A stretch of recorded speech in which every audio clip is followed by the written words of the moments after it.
And we are back once again today with another episode of The Franchise. Today is Wednesday, March 8th, and in this episode, we're going to go over Lamar Jackson. Yesterday on the podcast, we talked about his contract extension and possible franchise tag, so we do have some updates on that. We'll go over that. The Lakers are moving up in the standings, as well as Anthony Davis has been playing absolutely amazing over the last week. The World Baseball Classic is underway. Going to go over that and then give my NL Central preview as we continue to work around every single division in Major League Baseball. Before we get into it, as always, the franchise is available on YouTube, Spotify, Apple Podcasts. Check the description of every single episode, and you can find the Instagram, TikTok, and things like that. And real quick, if you watched yesterday's mock draft, I did the top 10 picks in the NFL draft. I did one mock draft with and then one without trades. In the one without trades, I actually messed up. I accidentally wrote the order of the Cardinals and Seahawks wrong on my notes, and I flipped them around. I said the order right, but I didn't draft the right players to these teams. I said that the Seahawks would take Paris Johnson and the Cardinals would take Tyree Wilson. That was supposed to be the other way around.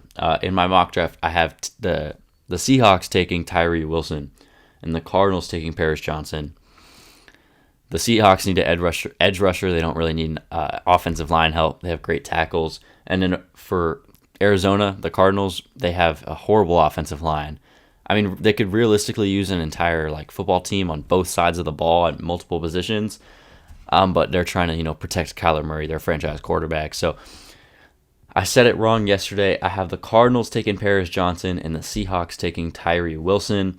If you follow the franchise Instagram, you'll see the mock draft.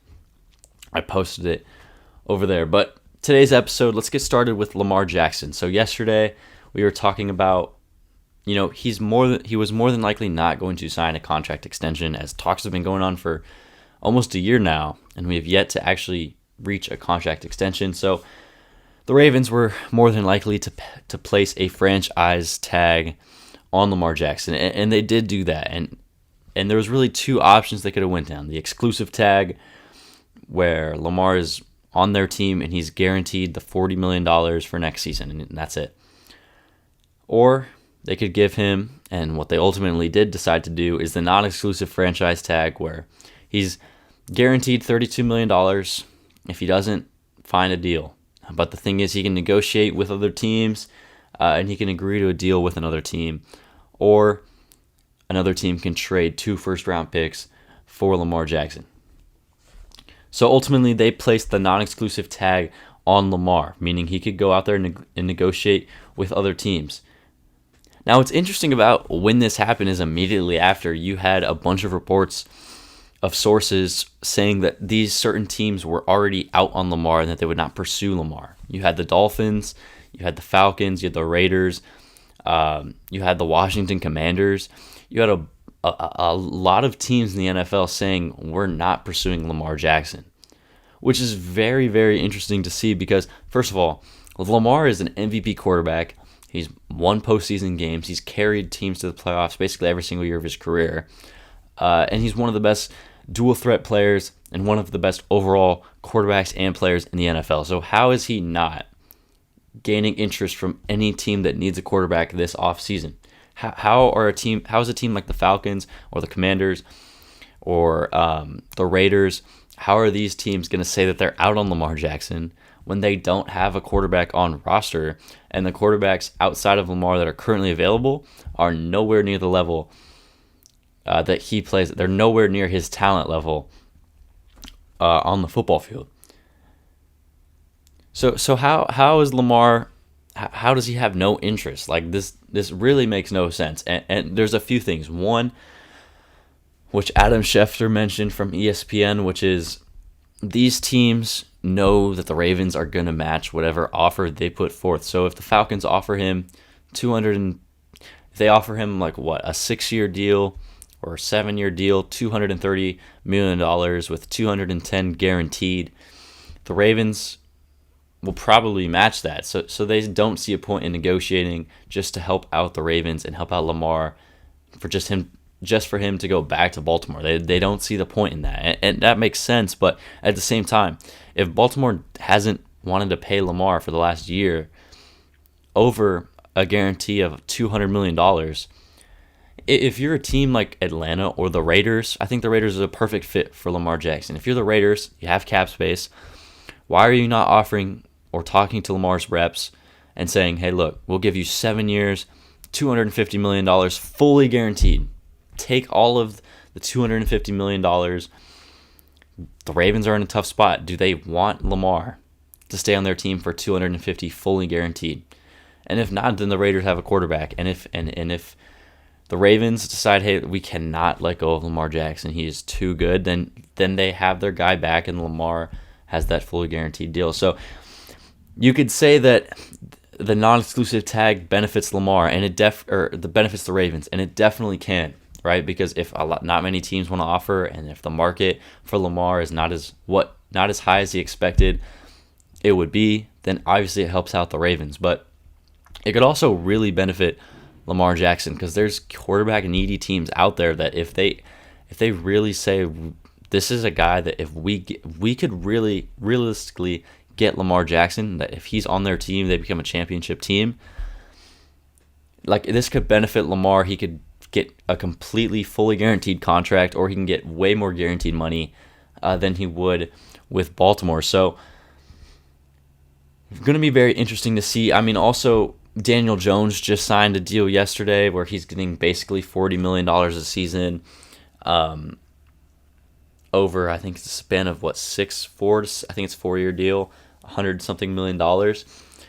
So if Daniel Jones is getting near $40 million a season, if you're Lamar, you're going out there and saying, look, I need way more than that because I am way better than Daniel Jones. I have playoff wins. I have an MVP. I have Pro Bowl selections, all-pro selections, a way better runner, a way better passer. He's just an overall better quarterback than Daniel Jones. So Lamar should be getting way more money than Daniel Jones.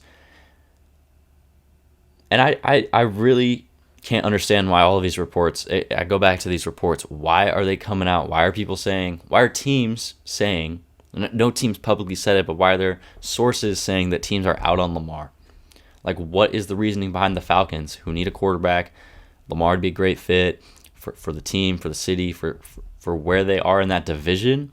Why are they saying they're out on a guy like Lamar Jackson, who would drastically improve that team and possibly could take that team to a team that could win the NFC South? So why are these teams saying they're out on Lamar? It doesn't make a whole lot of sense to me. I mean, this is a guy who's a young quarterback. I know he's a dual threat, but one of the best rushers, a great passer, MVP, playoff wins, all-pro. This guy's one of the best players on the planet when he's on the field. So all of these teams should be going after Lamar Jackson this offseason. All right, jumping over to the NBA, the Lakers have jumped up to the 9th seed in the Western Conference. Now, a few episodes ago, that's when we got the LeBron news. I think he got hurt. He got hurt against the Mavericks. I think it was 2 Sundays ago now. And once LeBron went out with that injury and we found out he was going to be out for at least 2 to 3 weeks, the conversation is, can the Lakers and will the Lakers be okay? Can they still make a playoff push without LeBron James? And so far, they have been great without LeBron. And in particular, Anthony Davis. In his last 4 games playing without LeBron James, he's putting up 33.8 points per game, 13.5 rebounds, 2.8 assists, 2.8 blocks, shooting 54, 40, and 79% from the field, from 3, and from the free throw line. The Lakers are 7-3 in their last 10 games, and they're playing absolutely great basketball without LeBron and without D'Angelo Russell. I thought, and I said that the Lakers would be okay without LeBron, depending on the level that Anthony Davis plays at. And if Anthony Davis plays, if he was to go out there over these next 3 weeks and play at the level that we expected him to be at some point in his career, which is a top 5 player in the world, an MVP candidate, one of the best players in the game, the Lakers would be okay.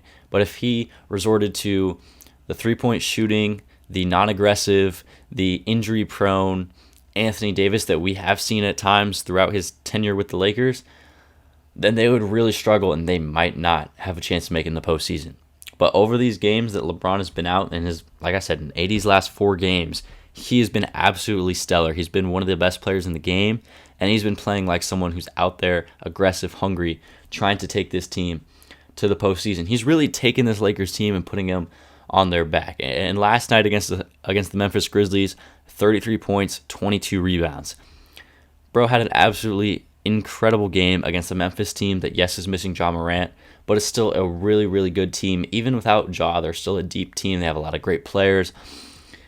The Lakers have been playing great. Jared Vanderbilt, Austin Reeves, Troy Brown Jr., Malik Beasley, and then we're still missing D'Angelo Russell.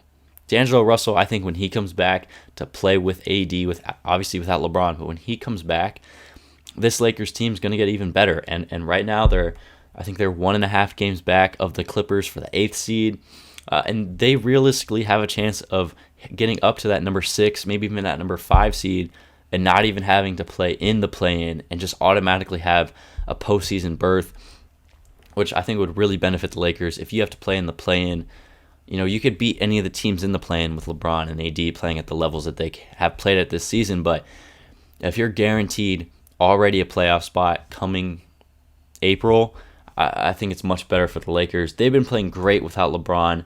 I didn't think AD would be at this level, this elite MVP level over these last 4 games. And if he can keep it up, this Lakers team, who knows how far they could jump up in the standings over the next 2-3 weeks of the NBA season. All right, the World Baseball Classic is underway. It's basically, if you don't know, it's the Olympics of baseball. Baseball isn't actually in the Olympics. It is and then it isn't sometimes. So the World Baseball Classic, we got 20 countries competing in a baseball tournament, and the last time this was played was 2017 when Team USA won. And this year it's arguably the biggest the tournament has ever been, and this features some of the best teams we've ever seen constructed. Going through the pools here, you got the 20 teams separated into 4 pools of 5. Beginning with Pool A, you got the Netherlands, Panama, Italy, Chinese Taipei, and Cuba.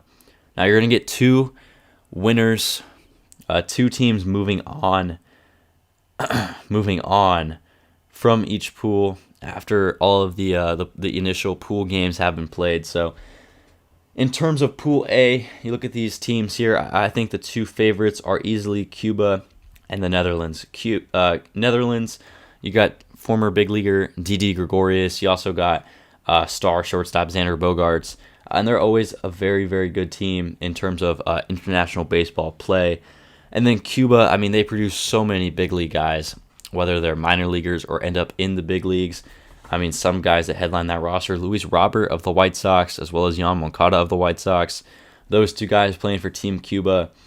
Panama, Italy, and Chinese Taipei, those guys, I don't see them, beating a team like Cuba or the Netherlands. Pool B, you got Australia, China, Czech Republic, Japan, and Korea. Japan and Korea should easily win these pools. Japan has Shohei Ohtani and Yu Darvish, and if Ohtani's shown anything of what he can do in international play, he's going to absolutely dominate this World Baseball Classic tournament. And Korea always is a powerhouse. They got so many great. They have one of the better professional baseball leagues in the world. So I think Japan and Korea easily move on. Pool C, Canada, Colombia, Great Britain, Mexico, and USA. The United States has a chance to win a tournament. I'll get to their roster in a minute. Team Mexico also should move on. They're amazing. Pool D, Dominican Republic, Israel, Nicaragua, Puerto Rico, Venezuela. Give me the DR and Venezuela. Some notable players in this tournament, like I mentioned, Team Mexico has a great roster. Julio Urias, Patrick Sandoval, Taijuan Walker, Austin Barnes, Alex Verdugo, Randy Rosarena. The 2 teams I really want to mention, because these are the 2 teams that I think will be in the finals, and both these teams have a chance of winning this tournament. Team USA and the Dominican Republic. Team USA's roster is one of the greatest teams ever constructed in history of sports. Lance Lynn in that rotation, JT Realmuto, Will Smith, Pete Alonso, Tim Anderson, Paul Goldschmidt, MVP winner, Nolan Arenado, Trey Turner, Bobby Witt Jr., Mookie Betts, former MVP winner, Jeff McNeil, batting champ, Cedric Mullins, former All-Star, Kyle Schwarber, former All-Star, Mike Trout, 3-time MVP, Kyle Tucker, World Series champion, JT Realmuto is an All-Star, Will Smith's an All-Star, Alonso, Home Run Derby champ, All-Star, Tim Anderson's been an All-Star. This team is a star-studded team that could easily go out there and win the entire tournament. An incredible team. But this Dominican Republic team might be their best competition. Sandy Alcantara, the Cy Young winner, Christian Javier from the Astros, Willy Adames, Rafael Devers, Wander Franco, Manny Machado, Ketel Marte, Jeremy Pena, Gene Segura, Teoscar Hernandez, Eloy Jimenez, Julio Rodriguez, Juan Soto, and Nelson Cruz. That Dominican Republic team might be a little bit better than that Team USA team. I mean, J-Rod, Juan Soto, Manny Machado, Devers, Franco, and then Sandy Alcantara on the mound. That might rival a lineup of Trout, Mookie Betts, Trey Turner, Pete Alonso, Goldschmidt. That might rival that lineup for Team USA. So I think those two teams, those two countries will be in the finals. I think those are the two best teams in this tournament by far. They have the most talent on their rosters. All right, finally, we've gone through but we've gone through 3 out of the 6 divisions so far in Major League Baseball before the start of the season. And in this one, we're doing the NL Central.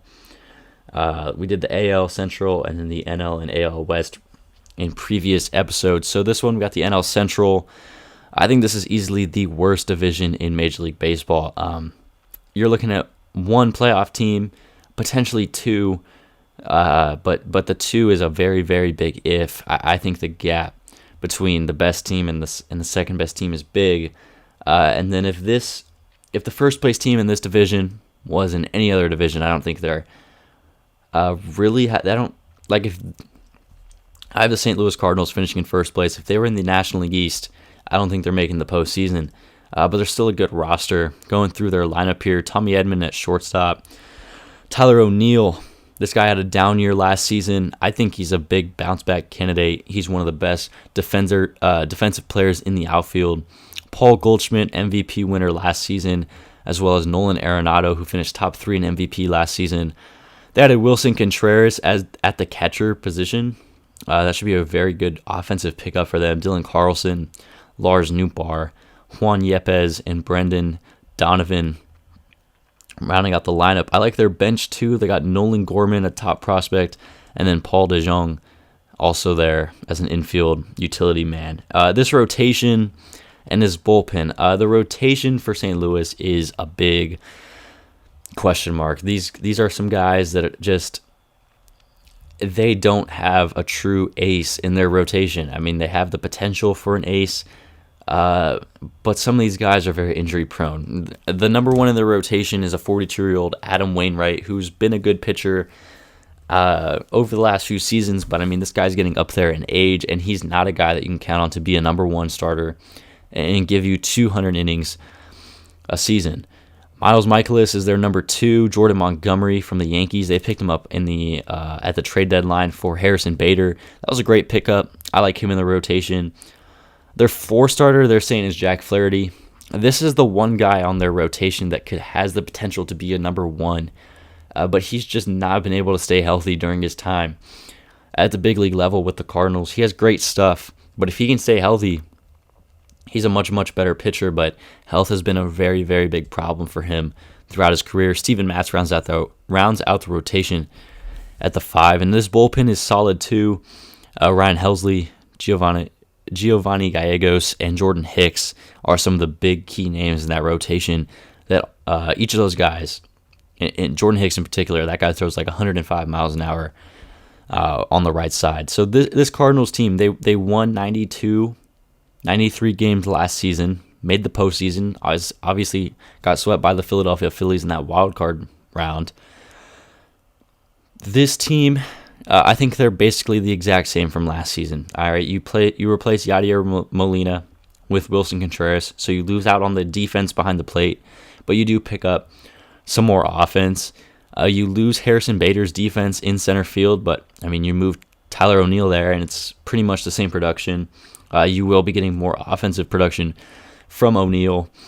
Edman is a decent shortstop. He can steal 30 bags. It just depends what he's going to do at the plate. Like, is he going to be a guy that can hit 15 homers and hit 260, or is he going to be lower than that? Dylan Carlson has great potential. He's only entering in his third big league season. Brendan Donovan's a utility guy. I think Nolan Gorman's going to be a big piece for them this year. He'll actually be a rookie this season. He is a guy that could hit 20 homers, hit low like 240, but he's going to have a lot of pop and play some decent, whether it's second base, third base at times, maybe even some first base DH.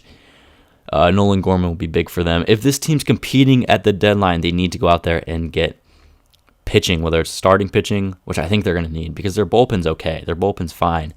They need more guys that can go deeper into games in that starting rotation. But I think they can finish first place. I think they're easily the best team in this division. I think they can win, just like they did last year, 93, 92 games, and win that division. Second place for me is the Brewers. I think this team significantly, I don't want to say they significantly got worse. I just think they're the same team they were last year, a team that won 86 games. I think they can win 85, 86. I mean, this team, Christian Yelich really headlines this lineup.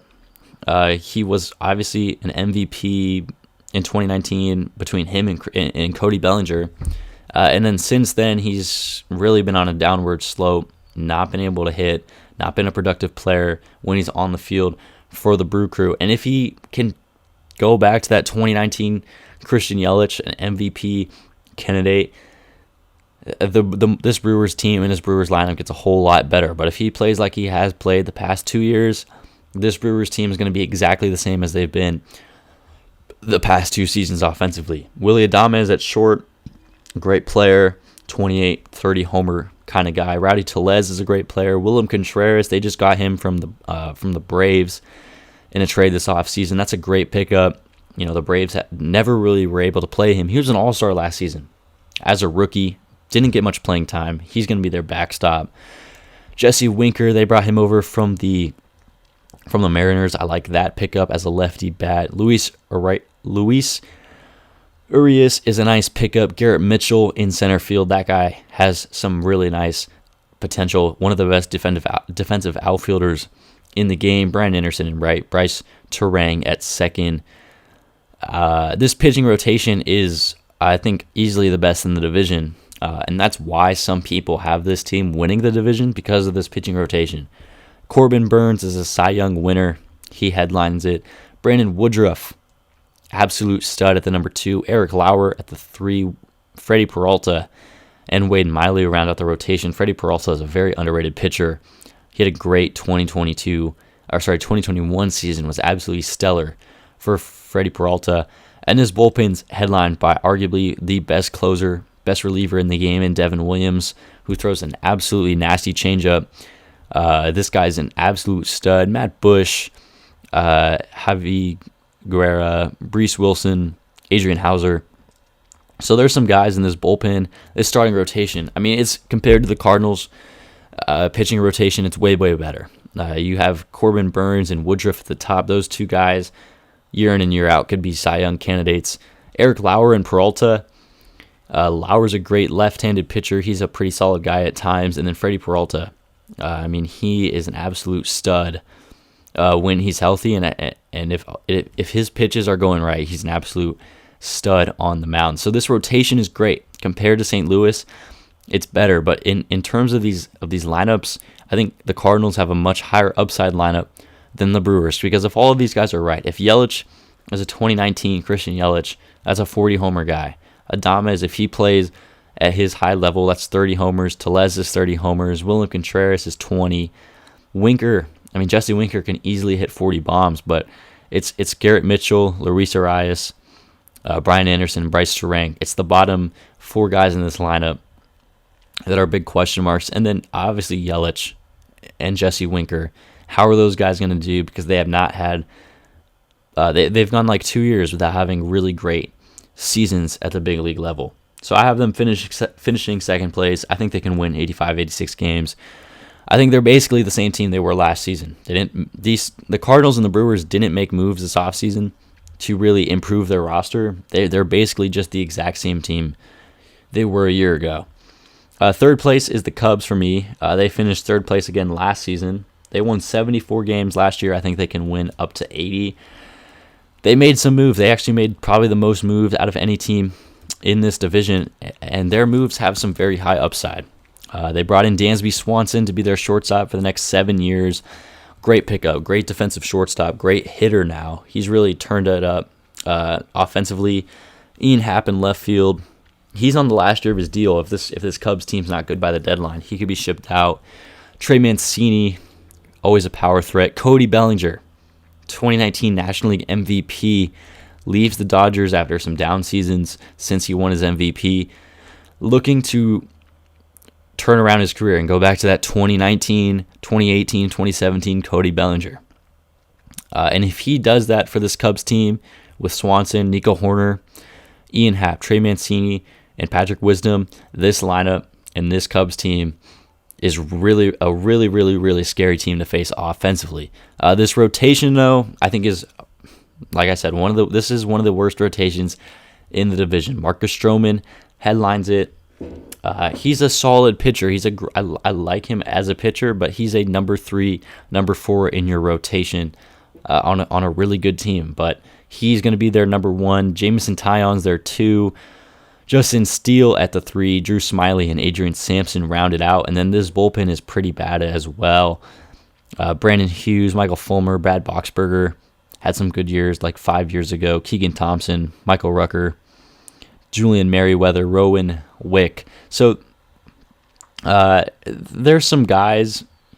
I think the upside for this Cubs team is going to be the lineup. How does Bellinger play? Does he bounce back? Does he play like he did, back in 2019 when he won the MVP? Does Swanson have a repeat season from last year? Does Horner, does he get more at bats, and is he able to put it together more at the plate? Because he's actually a really nice young player. I think he's super underrated. Is he able to get more at bats and be more productive? Ian Happ, can he do what he's been doing the past 3 seasons? Trey Mancini, Eric Hosmer's there at first base. He's been bad since he left Kansas City. Wisdom, and they have some nice prospects too. Peter Crow Armstrong, Brennan Davis are the real 2 headliners that have chances, to make appearances this season.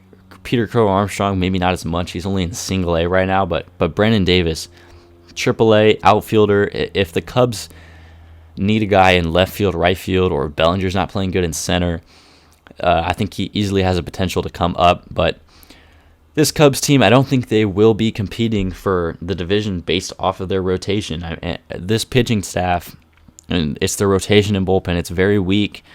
They don't really have a true number 1, and their bullpen doesn't even have a true guy you can count on to get you saves in high leverage situations. So I think last season this team won 74 games. I think they improved. I give them 79 to 80 wins in 2023. All right, coming in 4th place, I have the Pittsburgh Pirates.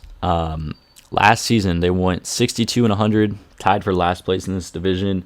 I think they improved their roster. I really did. I really do. O'Neal Cruz coming back for a full season. He should be one of the best shortstops in the game this season. Brian Reynolds, if he doesn't get traded and he stays on this team, will be a very productive player out there for them in center field. Andrew McCutchen came back to the team. We'll see what he's capable of doing. He hasn't been the most productive player over the last 4 or 5 seasons of his career. Carlos Santana, G-Man Choi, both offseason additions. Brian Hayes at third base. This guy's an absolute stud. Very underrated, great defensive third baseman. And he has the potential to be a 15-homer, 15 stolen base player at that third base position. Jack Sawinski had a great rookie season last year, hit 20-plus homers. Rodolfo Castro at second, Austin Hedges behind the plate. This pitching rotation, you're looking at Mitch Keller, Runzi Contreras, Rich Hill at 43 years old, JT Brubaker, Vince Velasquez, and then the bullpen's pretty bad. David Bednar, Will Crow, Chase DeYoung, Jose Hernandez. So this rotation and bullpen is very bad, but the lineup has some nice guys. O'Neal Cruz, Brian Reynolds, Hayes, Sawinski, G-Man Choi. Those guys all have potential to have really, really great seasons. The good thing for the Pirates, they have some great prospects. Tamar Johnson's ranked number 1 in their system. That guy's like 4 or 5 years away from really making an impact at the big league level. But they have 2-3 guys right here in their farm system at the top that have the potential of coming up this year or next season. Andy Rodriguez, a catcher who's been playing first base and outfield as well. He could come up this year. Henry Davis was a first overall pick a few years ago. He's a catcher. He could come up. Luis Ortiz, he's basically MLB ready. Quinn Prester, he might be able to come up. Mike Burrows. So they have a lot of great prospects that could come up and make impacts for them. They're a team that you look at them and they could be what the Orioles were last season. You know, the Orioles went from 60 wins to 70 or 80 wins last season. So the Pirates do have that potential in a division that is as weak as the NL Central. They have the potential, you know, if their lineup, and if they get some okay pitching, if they get high 3s, low 4 ERAs, and really great offensive production from this lineup, and their prospects come in and make noise, they could be a team that could jump up to third place. They could win 80 games, but I have them winning 75 this season, finishing in 4th place. All right, finally, last place in this division, easily the worst team in the division, and arguably the worst team in Major League Baseball, is the Cincinnati Reds. They won 62 games last season. I think they could win exactly the same amount. This team's horrible. Now, they have some nice pieces at certain spots, whether it's in the lineup or on the rotation. They do have some nice players. Jake Fraley is a nice player, came over from Seattle in that Luis Castillo trade. Or sorry, not even the Luis Castillo trade. That was the Eugenio Suarez trade. He's a great player. Jonathan India won Rookie of the Year in 2021. That guy's an absolute stud. Had a down year last season. Has the potential to bounce back. Tyler Stevenson behind the plate. One of the best offensive catchers in the game. Will Myers, Kevin Newman, Nick Senzel, Kurt Casale on the bench. This rotation has some nice pieces. Hunter Green was one of the best pitching prospects and still technically is one of the best pitching prospects in baseball. He can throw up to 101 miles an hour. Nick Lodolo is a great prospect. They also have Luke Weaver, Luis Sessa, Alexis Diaz in the bullpen, Lucas Sims, Buck Farmer, Daniel Norris. So they have some guys in this rotation that I do like, as well as in the lineup. They have some pieces. So they have more, I guess they have more guys throughout their roster on offense and the pitching side compared to teams like the Cubs, who don't have any good pitchers but have a more high upside lineup, and then the Pirates, who have a more high upside lineup but have no pitchers. So at least the Reds, they do have 2-3 good pitchers that you can count on potentially this next season. But they have this Reds team has some great prospects. Ellie De La Cruz, whether he plays third base, shortstop, or the outfield, is one of the best prospects in baseball. He's basically O'Neal Cruz on the Reds. Spencer Steer, Edwin Arroyo, Kim Coyer, Novelli Marte, they got over from Seattle. Chase Petty, they got from Minnesota. Matt McClain. They have some really, really great prospects that whether they come up this year, next year, or the year after, are going to make very, very big impacts on this team. I think Ellie De La Cruz can come up this season, maybe towards the end of the year. You're looking at August, September. I don't think he's coming up anytime before then. And if anything, he'll definitely be on this roster next season. He's a guy that could be one of the best players in the sport. And I also forgot to mention, because talking about prospects, the St. Louis Cardinals have one of the best prospects in baseball. I can't believe I forgot to mention this guy. So back to the Cardinals, because the Reds, they're going to be bad. They have a guy in Jordan Walker who's been an absolute stud in spring training, an absolute stud in the minor leagues. This guy has potential, whether he's playing third base, DH, second base, outfield. He's going to be an absolute stud at the big league level for the St. Louis Cardinals, and I think he has the potential to start the season on the roster. He's a 40 out of 45 hit, 50 out of 80 power, 70 raw power, 50 speed. 60 vision. This guy is an absolute stud at the plate and can play some great defense no matter what position he's going to play it at. Last season in AA, 19 homers, 68 RBIs, 116 strikeouts, but he hit 306. He hit 292 in single A and 374 in single A the 2 previous years prior. So if he's on the big league roster for the St. Louis Cardinals, that is an absolute great pickup. He's only 20 years old, so there's the potential. They don't call him up till midway through the season. This guy is an absolute baller. He's going to be so good. So the Cardinals, forgot to mention that they have him, whether he's going to play second base. He can play the outfield. He can DH. He could possibly play shortstop for them in 2023. So that's how I see the NL Central going. Like I said, I think this is the worst division in Major League Baseball. I have the Cardinals winning it, followed by the Brewers, Cubs, Pirates, and Reds. So that's going to do it for this episode. We will be back once again tomorrow with another episode of the franchise. Going over probably the American League or National League East, 2 of the better divisions in baseball, and then whatever else happens between now and tomorrow. So see you guys. Thank you so much for tuning in. Like, share, comment, subscribe. See you all later.